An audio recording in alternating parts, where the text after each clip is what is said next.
Hello everyone, welcome to my YouTube channel Study Miles with SS. Hope so you all are good and preparing well for your exam. As you all already know कि NDA ने नई dates निकाल दी है. पहले जो exam हुआ था वो 18 जून को कंडक्ट कराया गया था OMR शीट पे, और अभी जो नई डेट्स आई है ये कैंसिल हो गया था एग्ज़ाम, वो है 21 अगस्त से लेकर के 4 सितंबर के बीच में आपका कंडक्ट होगा. एंड येस, ये जो एग्ज़ाम होगा वो CBT मोड पे होगा, that is online. Last exam हमारा ऑफलाइन हुआ था, इस बार का जो एग्ज़ाम होगा वो ऑनलाइन होगा. ओके, सो हम लोग क्या कर रहे थे, हम लोग प्रीवियस ईयर क्वेश्चंस डिस्कस कर रहे थे. किसके किसके? कम्युनिकेशन का, रिसर्च एप्टीट्यूड का और टीचिंग एप्टीट्यूड का. ये 3 यूनिट्स के प्रीवियस ईयर क्वेश्चंस हम लोग डिस्कस कर रहे थे. आज हम लोग रिसर्च एप्टीट्यूड का डिस्कस करेंगे पार्ट 7. इसके जो 6 पार्ट से 1 to 6 वो ऑलरेडी अपलोड हो गए हैं. अगर आप लोगों को MCQs प्रैक्टिस करने हैं from the very beginning, you all can go and search on the playlist of my YouTube channel. Otherwise I'll give you the link of this in the description box, and with the help of that link you all can watch those videos. Communication का भी मिलेगा आपको, as well as teaching aptitude के भी आपको बहुत सारे MCQs मिलेंगे, और पूरे ईयर वाइज दिए हुए हैं. लाइक 2004 से स्टार्ट है, 2004 से जहाँ तक मैंने कराया आपको एक सीक्वेंस में मिल जाएगा. 2006 से स्टार्ट था तो 2006 से आपको एक सीक्वेंस तक मिल जाएगा. सो आज हम लोग इसका पार्ट 7 कवर करेंगे. और पार्ट 7 में कौन कौन सा? जून 2013 का, सितंबर 2013 का एंड दिसंबर 2013 के प्रीवियस ईयर क्वेश्चंस डिस्कस करेंगे. So let's start. चल with the very first question. What the first question says, ये जून 2013 का है. अब working hypothesis is, working hypothesis क्या है? हाइपोथेसिस का लेक्चर ऑलरेडी मैंने डाल दिया है रिसर्च एप्टीट्यूड की प्लेलिस्ट में, आप जाके देख लेना. हाइपोथेसिस क्या होता है? एक तरह का अजम्पशन होता है जो हम अपने रिसर्च वर्क के लिए बनाते हैं, और ये अजम्पशन, ये हाइपोथेसिस को हम आगे जाके टेस्ट करते हैं. ये सही भी हो सकता है, नहीं भी सही हो सकता है. सो वर्किंग हाइपोथेसिस क्या होता है? वर्किंग मीन्स जो काम कर रहा है. सो वर्किंग हाइपोथेसिस वैसा हाइपोथेसिस होता है जो एक्सेप्ट हो चुका होता है. किस लिए? For further research. आगे के रिसर्च वर्क को करने के लिए जो हाइपोथेसिस एक्सेप्ट कर लेते हैं हम, उसको हम कहते हैं वर्किंग हाइपोथेसिस. और एक्सेप्ट और अनएक्सेप्ट कैसे होगा, कैसे हम पहचानेंगे कि हम उस हाइपोथेसिस को एक्सेप्ट किए हैं या उसको रिजेक्ट किए हैं? From the various test. बहुत अलग अलग तरह के टेस्ट होते हैं, उन टेस्ट को अप्लाई करके हम ये फाइंड आउट करते हैं कि हाइपोथेसिस एक्सेप्ट होगा या रिजेक्ट होगा. चलो, फर्स्ट का क्या है? ऑप्शन सी है. नेक्स्ट क्या है? वर्कशॉप. वर्कशॉप क्या होता है? सी, इससे रिलेटेड आपको 2 टर्म्स और मिलेंगे जो ऑलमोस्ट बहुत लोगों को लगता है कि सिमिलर होते हैं, बट नहीं, इनमें थोड़ा बहुत डिफरेंस होता है. वर्कशॉप क्या होता है? वर्कशॉप एक स्मॉल ग्रुप ऑफ पीपल जहाँ होते हैं, जहाँ पे वो प्रैक्टिकली वो चीज़ को करके दिखाते हैं. या तो वो स्किल डेवलपमेंट होता है, स्किल इन्हांसमेंट होता है, या टेक्निक डेवलपमेंट होता है. किस लिए? किसी भी प्रॉब्लम को सॉल्व करने के लिए. So a brief intensive course for a small group emphasising the development of a skill or technique for solving a specific problem, ये होता है वर्कशॉप.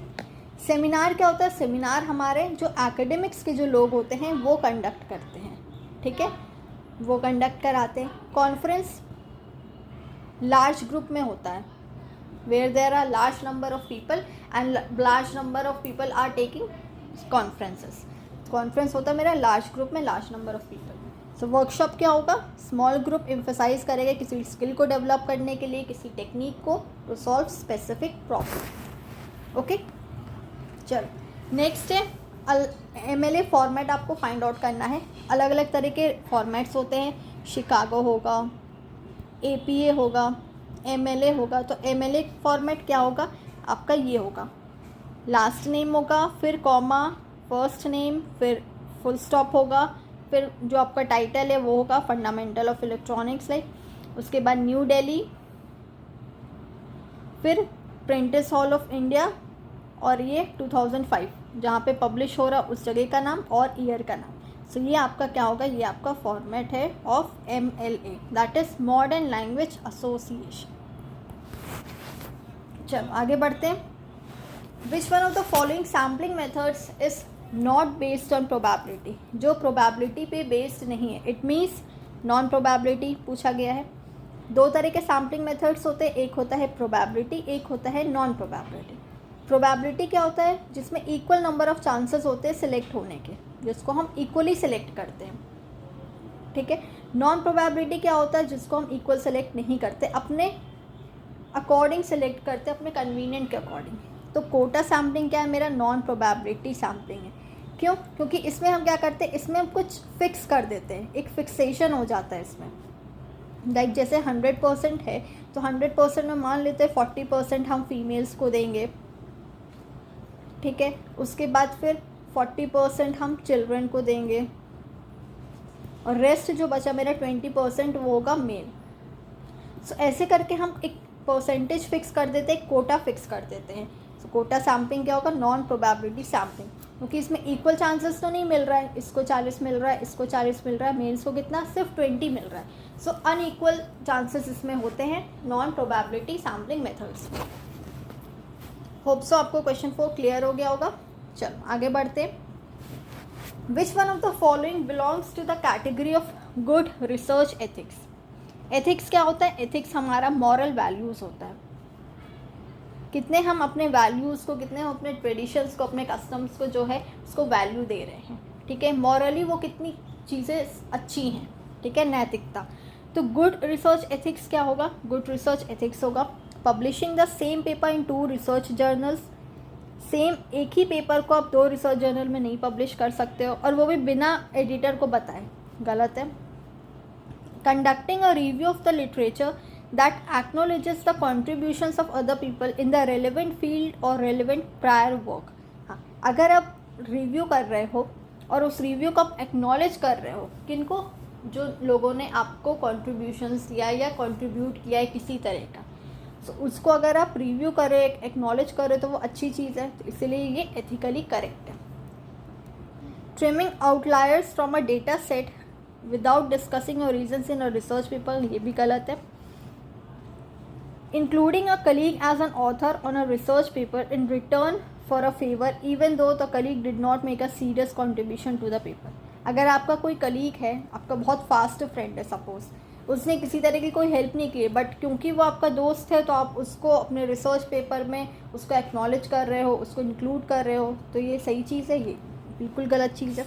अगर उसने हेल्प नहीं किया है आपको किसी भी सपोर्ट से, एक्नॉलेज नहीं करो, तो फिर आप उसको एक्नॉलेज नहीं कर सकते हो.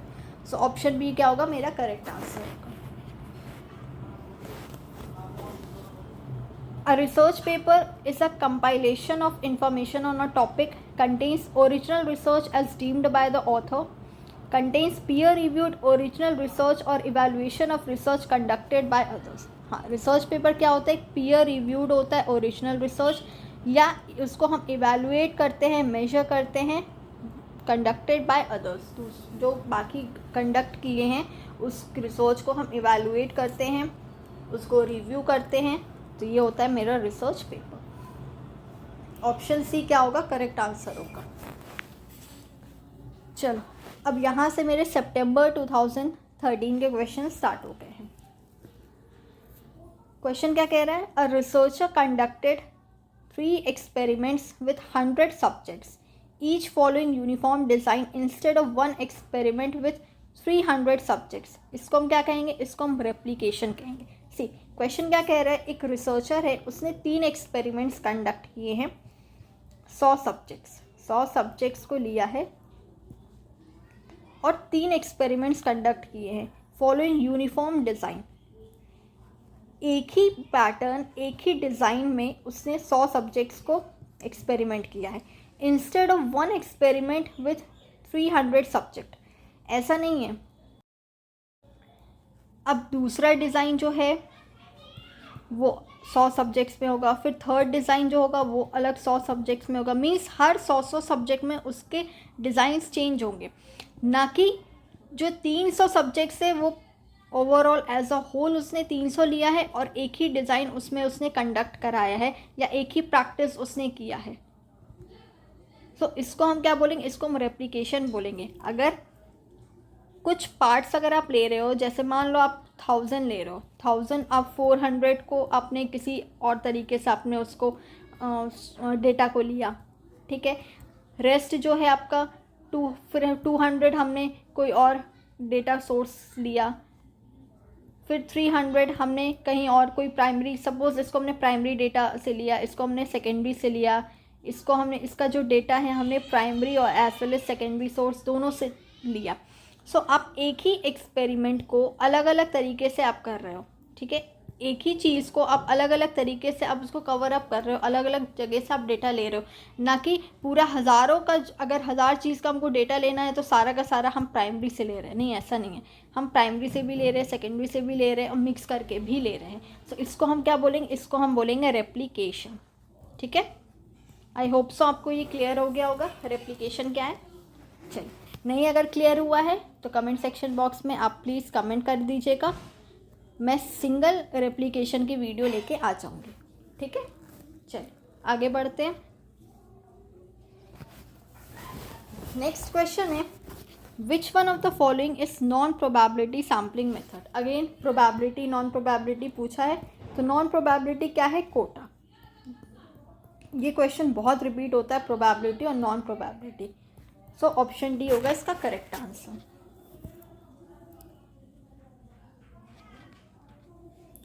क्वेश्चन 9 है, the variable which impacts the relationship between an independent variable and a dependent variable is known as.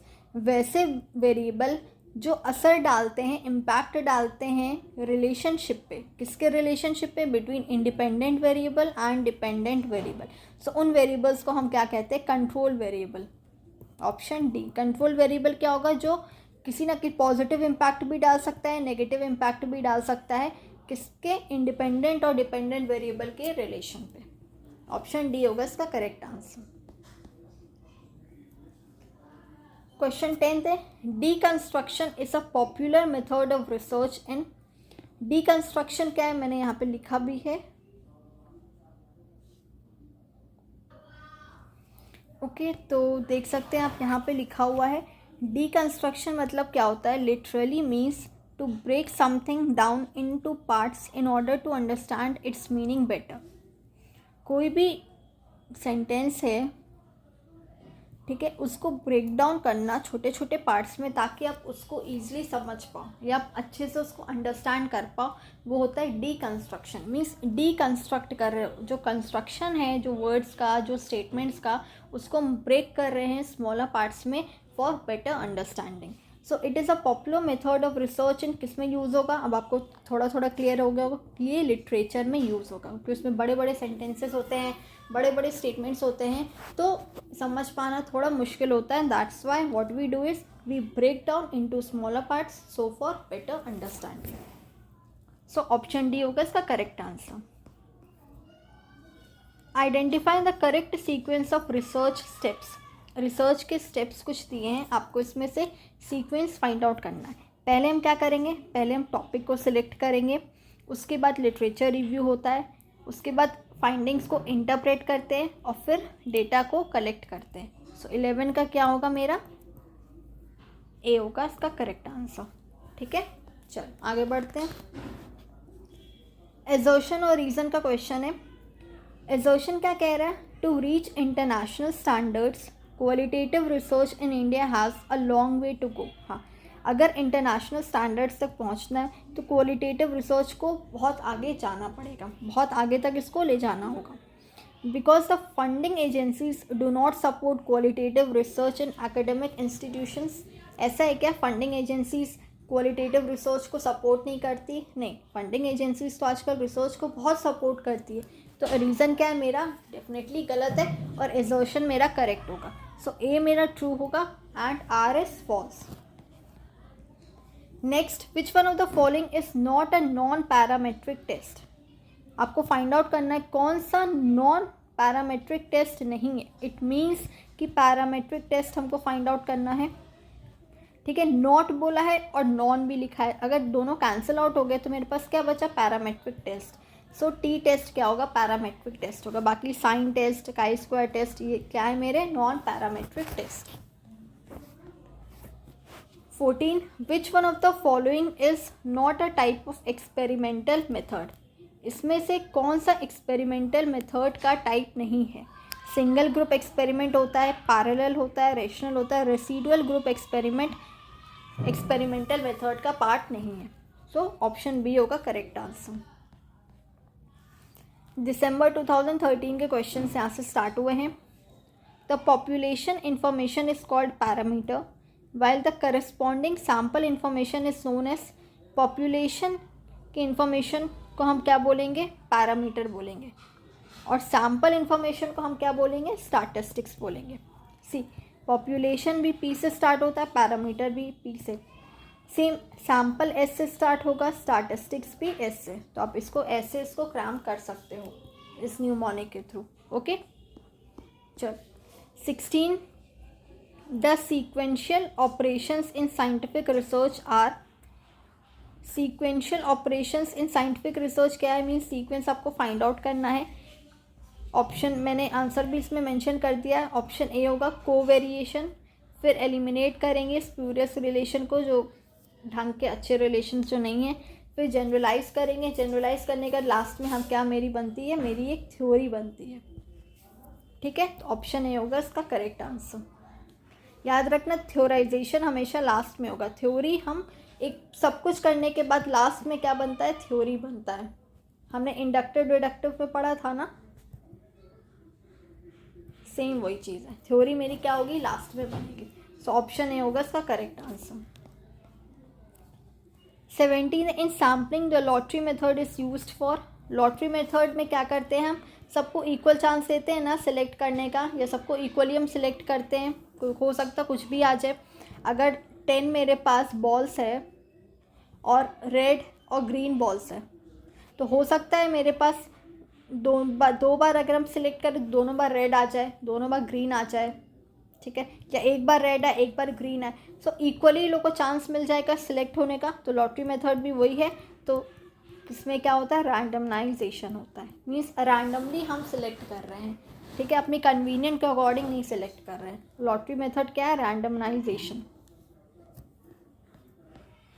Next है which is the main objective of research. Research का मेन ऑब्जेक्टिव क्या होता है कि न्यू फैक्ट्स को discover करना, to make fresh interpretation of known facts. जो facts already हमको नोन है और जो अननोन फैक्ट है, नोन फैक्ट की हेल्प से अननोन फैक्ट को जानना, यही होता है research. 19 sampling error decreases with the. Sampling error कैसे डिक्रीज होगा, जैसे जैसे मेरा सैम्पल का साइज इंक्रीज होगा। सैम्पल का साइज़ जितना छोटा होगा उतना एरर होने की चांसेस ज़्यादा है। ठीक है, अगर हम सैम्पल, मान लो ये मेरा पॉपुलेशन है, ठीक है, अगर हम सिर्फ इतना सा सैम्पल लेंगे, तो अगर जितना ज़्यादा सैम्पल होगा उतना हम पॉपुलेशन से रिलेट कर पाएंगे, जितना कम सैम्पल होगा उतना मेरा एरर होने का चांसेस ज़्यादा होगा। सो सैम्पलिंग एरर कैसे डिक्रीज होता है, with the increase in sample size. Option B. Last question है आज का। The principles of fundamental research are used in. Fundamental research क्या होता है, प्योर रिसर्च,